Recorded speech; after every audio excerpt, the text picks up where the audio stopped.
In the entertainment industry, opinions and attitudes can change very rapidly. When dealing with the whims and feelings of people that can make or break a career, Glenn Cameron's contingency theory and its idea of different degrees of advocacy and accommodation placed on a continuum is the most logical choice for handling these continuous, at-the-moment factors. Because most situations are never truly pure advocacy or pure accommodation, put simply, the stance we take is influenced by the circumstances we face. In contingency theory, stance is measured on a continuum from advocacy on one end to accommodation on the other. This stance is dynamic and changes based on the situation. The variables determining stance are far too elaborate to be described here, but can be categorized into predisposing factors relating to characteristics internal to the organization and situational factors relating to the organization's external environment. A shift in stance depends on whether situational factors are strong enough to change the predisposition. Also, the stance and strategies of an organization and its publics can change over time. When dealing with clients who have the tendency to want to be honest and forthright, communication processes such as dialogue, compromise, collaboration, and cooperation connote goodness.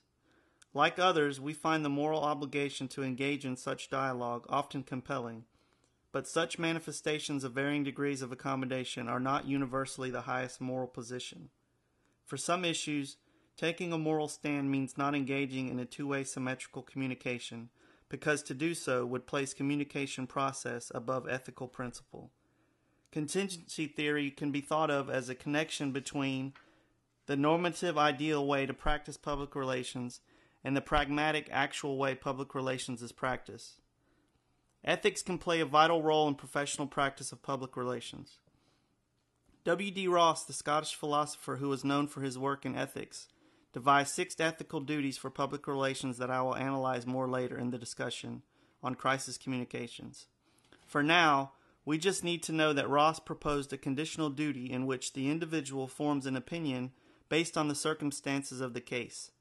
This is similar to contingency ideology, since the theory asserts that various factors have the potential to affect the actions of an organization. According to Ross, each duty rests in definitive circumstances, which cannot be held to be without moral significance. Morality and ethics play a big role in public relations, but even more so in contingency theory. Experienced professionals know that it depends. We must always ask what is going to be the most effective method at a given time. True excellence in public relations may result from picking the appropriate point along the continuum that best fits the current need of the organization and its publics. Essentially, what may work for one public may or may not work for another. In the entertainment world, not only are you dealing with the general public, you are dealing with multiple levels of publics that are involved with, and potentially may be the final word in approving, the product that the fans end up seeing.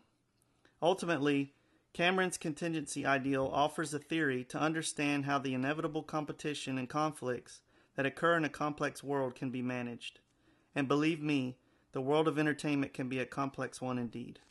From a practical standpoint, advancing the understanding of the relationship between consumers and human brands is important because much of the success of the $190 billion U.S. media and entertainment industry hinges on the successful positioning of one of its key assets, the celebrity.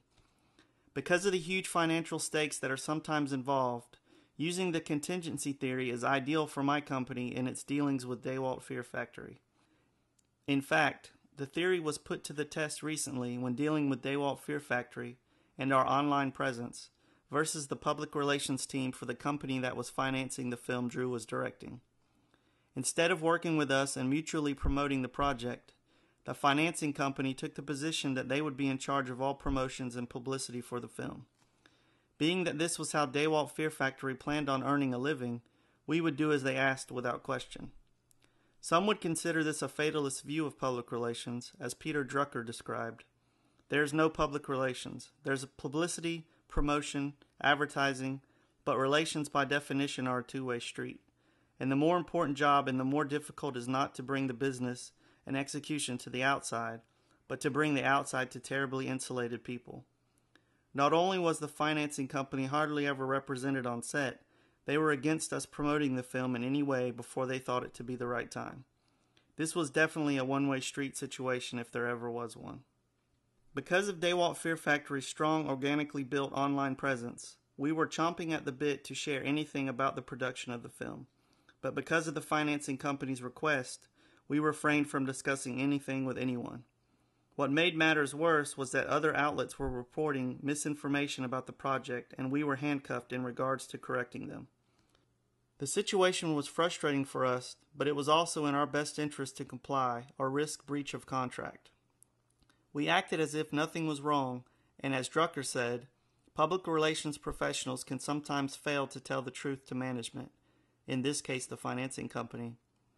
Public relations people don't do that because they are scared, because the people they work for don't like to hear what they don't want to hear. We were stuck between a rock and a hard place.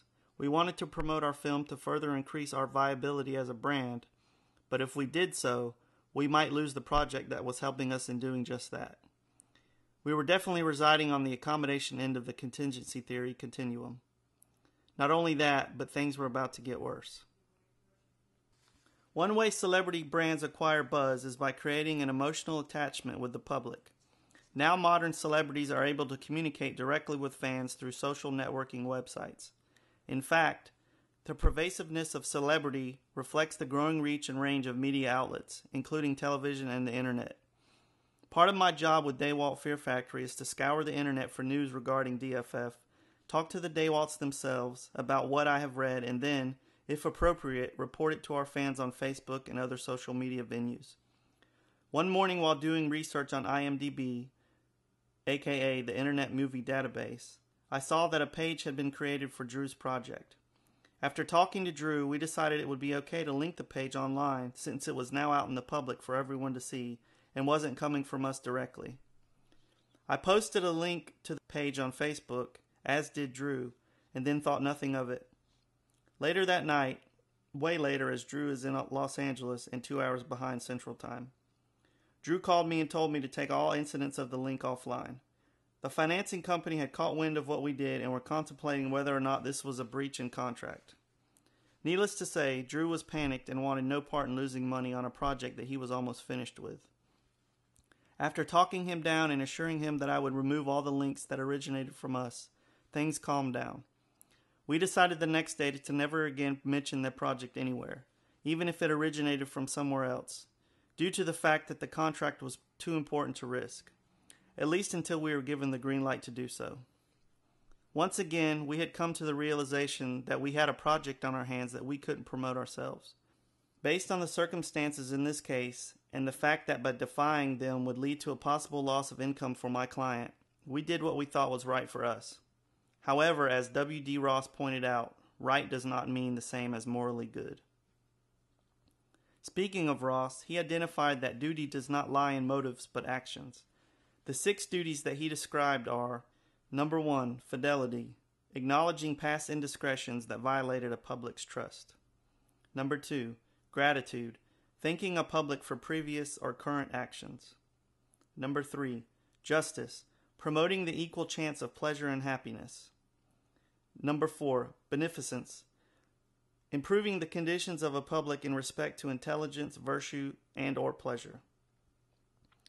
Number 5, non-maleficence, the obligation to not cause harm to a public for benefit. Number 6, self-improvement, improving conditions through virtuous or intellectual action. By not allowing us to promote our project ourselves, the financing company was forcing us to abandon the duties we were wishing to pursue, and on a grander scale, making us unable to participate in the actions that would allow us to complete these duties. So not only were we compromising our vision, we were letting down the very publics who had supported us and brought us to where we were. So what were we to do? By their very nature, crises are unplanned. This leads to the perception that reaction to crises is inevitably reactive. Contingency theory, however, argues that communication between an organization and its publics can be managed strategically through 4 phases, called strategic conflict management. The 4 phases are: number 1, issues management; number 2, risk communication; number 3, crisis response; and number 4, image repair. In the case of our conflict with the financing company over our public relations strategy, We had already tackled the first step by identifying the problem. We had also addressed the perceptions and assessed the degree of risks associated with going against their wishes, or the second stage, risk communication. By choosing to follow the instructions of the financing company and remain silent about the project, we had enacted our crisis response, the third stage in the process of strategic conflict management. We had already completed phase 4 of the process, image repair, without even allowing our publics to be aware of the issue. In this instance, distancing ourselves from the situation without directly addressing it was in the best interest of everyone involved. It's no accident of semantics that the contingency view of interactivity and the contingency view of public relations dovetail so well. Good public relations, like good online communication, depends on the situation and the people involved. Emerging communication technologies may demassify public communication, but public relations people should work to ensure technologies don't dehumanize communication. As Chafee said, the issue is what people are doing with media, not the other way around.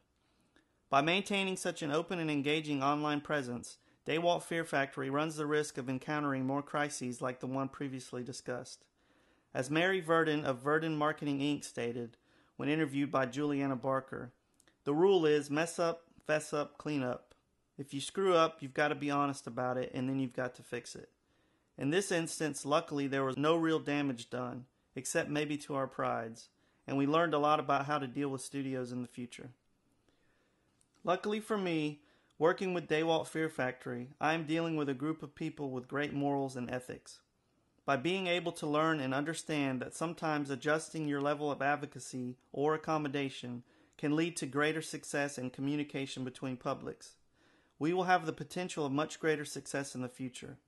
Keeping our morals and ethics while doing so is the key. Success, however, is relative. As Dan Schauble stated in the aforementioned interview about success and individual perception, that depends what your version of success is. I would say making money doing what you love.